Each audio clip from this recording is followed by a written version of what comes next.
Kanayatsit, married Tarango, tribal elder, Wilton Rancheria, mother, grandmother, auntie, sister, all of that and more. Have you ever watched Race Dogs, and do you think it actively portrays Native people? Watched it, loved it, and I believe it did in a lot of the ways of our youth and trying to find themselves and who they are and sharing their experiences and tragedy and sadness. As the series kind of started with that, so a lot of the funny things that were said and done, the shared languages and slangs, and I believe it did portray our people in a good way, but also to tell the story that our story hasn't always been something that's been happy. How we share our sadness, our happiness, and what youth are going through, trying to figure out how they express themselves, how they interact with each other.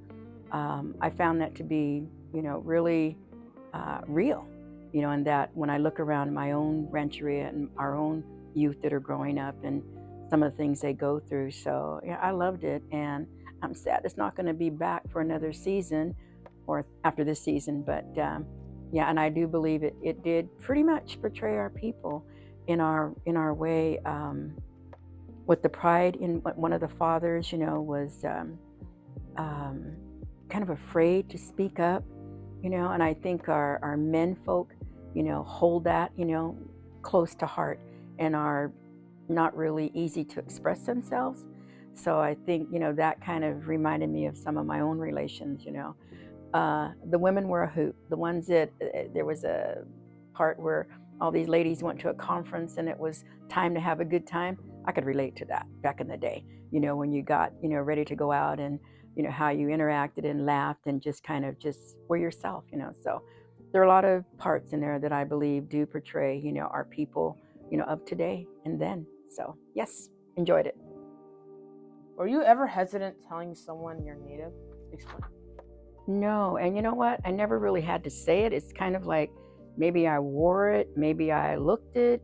I don't know, but I've always felt the pride in who I am, knowing who I am, and I had the opportunity of my dad and our people in our tribal community to teach us. I'm a traditional singer and dancer, something that I learned at a young age. So that helped me to feel the pride in who I am. It was always kind of a mystery, well, this one incident when we were growing up, we moved into a new neighborhood. It was urban, and we moved in with my 6 brothers and sisters, and the neighborhood kids got together and were doing a little war dance in the back in our fenced area in the road. And we thought, do they know is that Native? Is that what are they doing? I think they must have watched too many wagon train movies or something, whatever it was, But here were these young, our age, out there doing I guess a war dance. I don't know. Maybe that was the initiation, And we kind of thought, well, how did they know who we are or Native? We always knew what that was, but never seen ourselves as that. And so it was kind of like a shock, But we got even because we beat them up with pebbles and sticks and whatever else, throwing them at them, So maybe I shouldn't say that, but that's the way we dealt with that in that point in time. But I've never been ashamed, knowing, who I am or afraid to say, I carry it most importantly now when I think about when I go out to schools, and I've had to go and talk to different schools, with my sons, with their long hair, my granddaughter, who wore different things to school, that are Native, and having to go to the schools and teach the children, about respect and honoring other people's cultures. And I remember one of the things that I do, is that when I'd go into a classroom and you'd have the little kids, kind of snickering and laughing, like, oh, look at that, especially if we brought things, that were relevant to who we are, our regalia.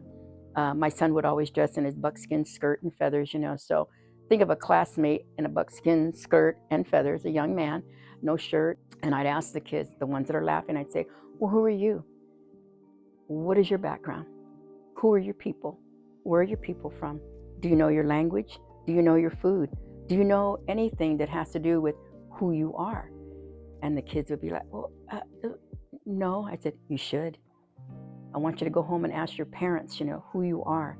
Italian, German, whatever that may be. Portuguese, because in the rural area where my kids went to school, and even in the city, you'd have a mixture of people that, young kids, that very proud, they should be very proud of who they are and walk that line of pride and who they are in a respectful way. So you would hope they'd be respectful of other, their peers, other students, but it would be where they'd, have this, I guess, stereotype of Native people, so you'd have to break that, and I enjoyed doing that to the children, going into schools and saying, well, who are you? Where are you from? Go home and find out. And they would kind of like, oh, okay. I don't, maybe they never experienced that in knowing who they are.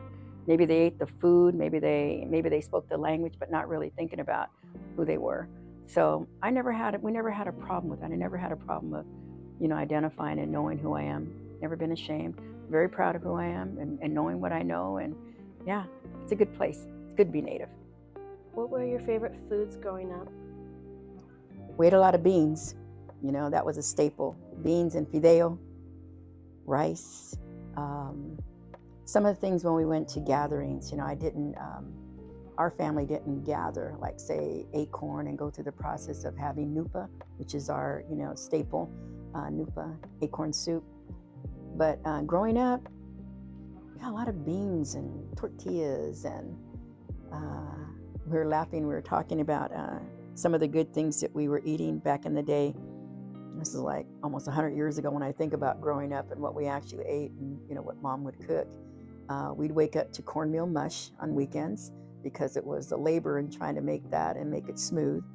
So I really, when I think about childhood, I think about, cornmeal mush.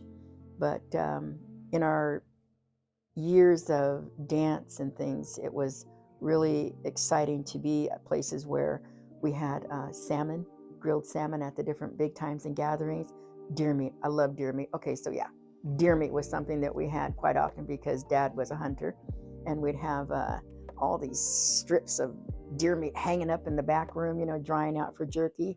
But I love the deer meat steaks, and beans. So we had a lot of beans. But so yeah, when I think about, growing up in foods, it was like deer meat, beans, rice, tortillas, and cornmeal mush. So good things. What do you think the younger generation should value? Themselves. One of the things that I say to young people is that know who you are and realize that you have purpose. We're all here on Mother Earth with a purpose. You may not even realize what that is, but as you're going through that journey of growth and experiences and things, it's going to be good and bad, but you got to be able to pick yourself up and keep on moving forward, till you find what that purpose is and really realize that you have value. Don't let bad things define, who you are. Find the good in things, and that's what will help you to define who you are and find your value. So my thing to young people is that you have purpose. Find out who you are and live that in a respectful, honorable way. Because at some point in time, you're going to be an elder, and you want people to look at you, with that same pride, dignity, and respect. So, I'm hopeful for that. I see, in our youth right now, even with you two, that I have a sense of pride in that, knowing that you both have purpose. And you're going to make it happen, whatever that is. But remember, it's not an easy journey. You're going to have good and bad, and it's okay. As long as you have family and friends to help pick you up and, remind you, of who you are. So value that. Be respectful of self. Honor yourself and your elders, and your families. Remember, you have purpose.